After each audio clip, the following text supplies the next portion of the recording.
Good morning students. आज हम western political thought के प्लेटो के अंतिम टॉपिक के बारे में अध्ययन करने की कोशिश करेंगे। इसमें दो सवाल हैं, प्लेटो के साम्यवाद और आधुनिक साम्यवाद में तुलनात्मक अध्ययन करें। यह आपके 200 शब्दों का सवाल आ सकता है। दूसरा सवाल है कि क्या प्लेटो फासीवादी विचारक है। इन दोनों ही सवालों को अध्ययन करने के लिए हमें पहला जो सवाल है, प्लेटो के साम्यवाद और आधुनिक साम्यवाद में तुलना, तो हमें देखना होगा कि प्लेटो के दर्शन में और आधुनिक साम्यवाद जो कि मार्क्स का साम्यवाद है, इन दोनों में क्या समानताएं हैं, क्या असमानताएं हैं। तभी हम जाकर इसके तुलनात्मक अध्ययन को आगे बढ़ा सकते हैं। तो प्लेटो के साम्यवाद के दो जो सिद्धांत दिया है, अर्थात प्लेटो के दर्शन में साम्यवादी तत्व कौन कौन से हैं और आधुनिक साम्यवाद में कौन कौन से तत्व मौजूद हैं। इन दोनों ही अवधारणाओं में समानता और असमानता का अध्ययन हम आज इस वीडियो में करेंगे। सबसे पहले हमें देखना होगा कि साम्यवाद एक अवधारणा है, वो क्या है। तो मैं आपको यहाँ बताना चाहता हूँ, कार्ल मार्क्स और फ्रेडरिक एंजल्स द्वारा प्रतिपादित साम्यवादी जो अवधारणा है वो एक सामाजिक राजनीतिक दर्शन के अंतर्गत एक ऐसी विचारधारा के रूप में वर्णित है जिसमें संरचनात्मक स्तर पर एक समतामूलक वर्ग विहीन समाज की स्थापना की जाती है। स्वतंत्रता और समानता के सामाजिक राजनीतिक आदर्श एक दूसरे के पूरक सिद्ध होते हैं। इसमें न्याय से कोई वंचित नहीं होगा, मानवता का भला करना, अर्थात मानवता एकमात्र जाति होगी, अर्थात उसमें कोई जातियां नहीं होंगी। राज्य ऐसा होगा जिसमें न्याय की स्थापना होगी, सभी स्वतंत्र और समान रूप से रहेंगे। साम्यवाद जो सिद्धांत है वो अराजकता का पोषक है, जहां राज्य की आवश्यकता समाप्त हो जाती है। इसका मतलब यह हुआ कि साम्यवादी व्यवस्था जो होती है मार्क्स और एंजल्स के अनुसार, उसमें राज्य नामक संस्था की ये आलोचना करते हैं, विरोध करते हैं। इनके अनुसार राज्य विहीन समाज होना चाहिए जिसमें वर्ग भी नहीं होने चाहिए, अर्थात राज्य विहीन और वर्ग विहीन सिस्टम की इन्होंने डिमांड रखी है। मूलतः यह विचार समाजवाद की एक उन्नत अवस्था के रूप में हमारे सामने उपस्थित होता है, जहां समाजवाद में कर्तव्य और अधिकार के वितरण को, अर्थात हम यूँ कहें कि समाजवादी जो विचारधारा है उसके अंदर प्रत्येक व्यक्ति को अपनी क्षमता अनुसार कार्य करना होगा और कार्य के अनुसार उसे नियमित किया जाएगा। वहीं साम्यवाद में दूसरी बात है, हर व्यक्ति अपनी एबिलिटी के अनुसार कार्य करेगा लेकिन उसको आवश्यकता के अनुसार मिलेगा, ऐसा सिद्धांत होता है। साम्यवाद निजी संपत्ति का पूर्ण प्रतिषेध करता है। तो हम आगे की जो स्लाइड्स होंगी उनमें ये देखने की कोशिश करेंगे कि प्लेटो के साम्यवाद और आधुनिक साम्यवाद में क्या क्या समानताएं हैं और क्या क्या असमानताएं हैं। प्लेटो और आधुनिक साम्यवाद जो मार्क्स का साम्यवाद है उसको हम अर्वाचीन साम्यवाद या आधुनिक साम्यवाद कहते हैं, और प्लेटो के जो साम्यवाद को हम प्राचीन साम्यवाद की श्रेणी में रखते हैं। इन दोनों के अंदर क्या समानताएं हैं यहाँ हम देख लेते हैं। प्लेटो और आधुनिक साम्यवाद जो कि मार्क्स का साम्यवाद है, उसकी प्रमुख समानताएं इस प्रकार से बताई जा सकती हैं। पहली विशेषता या पहली समानता यह है कि दोनों ने अधिनायकवादी चरित्र अर्थात सर्वसत्ता शासकों की बात की है। हम यूँ कहें कि प्लेटो ने अपने आदर्श राज्य में दार्शनिक राजा को सर्वशक्तिधारी व्यक्ति या शासक के रूप में व्यक्त किया है। वहीं जो मार्क्स है वो बुजुर्ग वर्ग को सर्वसत्ताधारी मानता है। प्लेटो ने दार्शनिक राजा को और मार्क्स ने सर्वहारा वर्ग को एक अधिनायकवादी शासक बताया है।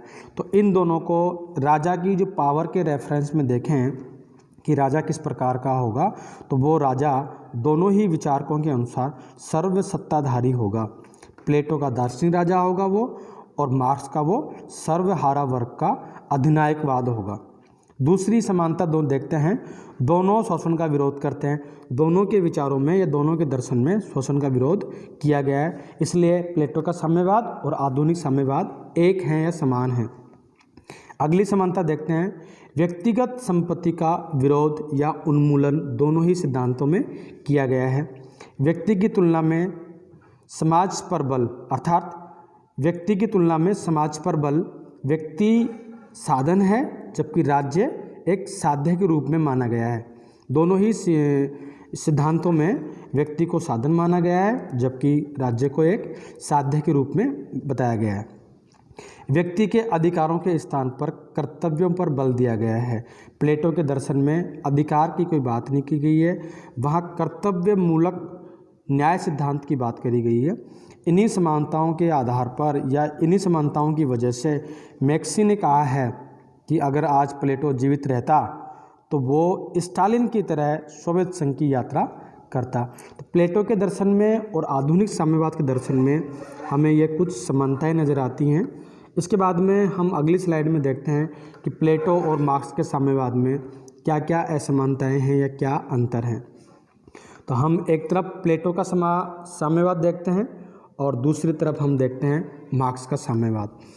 पहला जो अंतर है या असमानता है, प्लेटो के आदर्श राज्य का उद्देश्य या प्लेटो का उद्देश्य राजनीतिक है।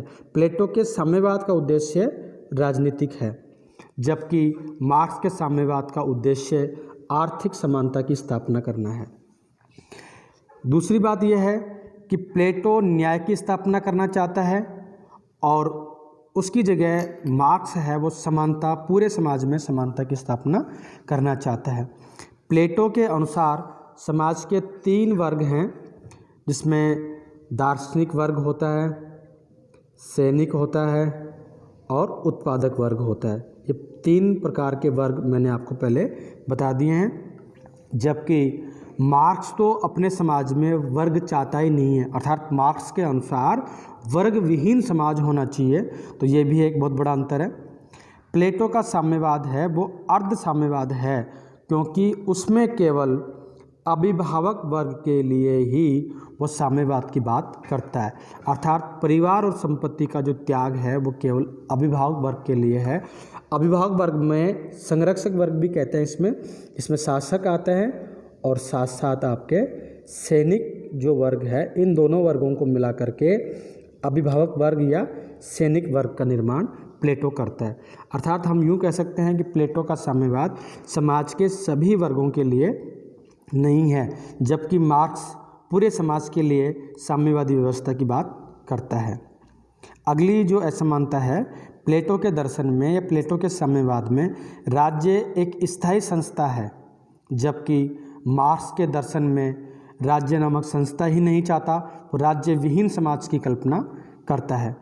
अगली असमानता देखते हैं। प्लेटो आर्थिक और राजनीतिक सत्ता को अलग अलग रखना चाहता है, अर्थात हम यूँ कहें कि प्लेटो के दर्शन में आर्थिक सत्ता रहेगी उत्पादक वर्ग के पास। जो समाज का तीसरा वर्ग है वो आर्थिक सत्ता का उपभोग करेगा या आर्थिक सत्ता रहेगी उत्पादक वर्ग के पास।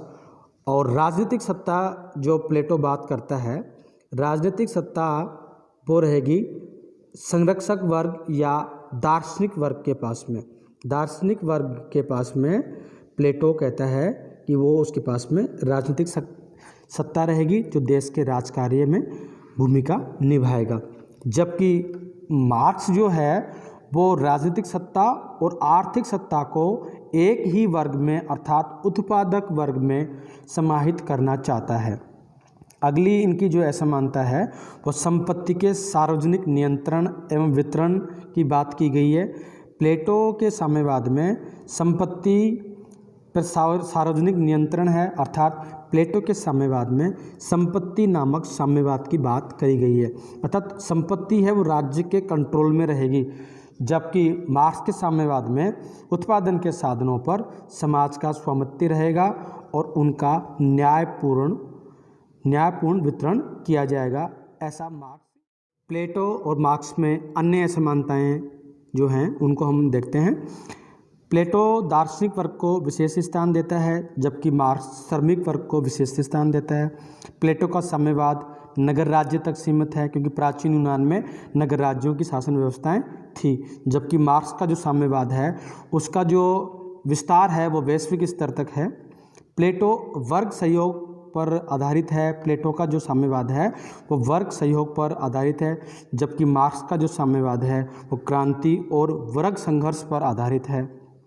प्लेटो के साम्यवाद का आधार नैतिकता है, जबकि आधुनिक साम्यवाद का आधार भौतिकवाद है।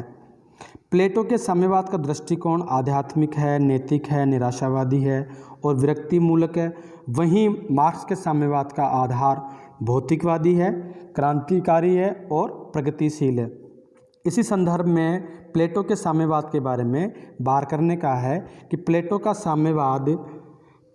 साम्यवाद वैराग्य भाव का मार्ग उत्पन्न करता है, अर्थात प्लेटो के साम्यवाद से वैराग्य भाव उत्पन्न होता है।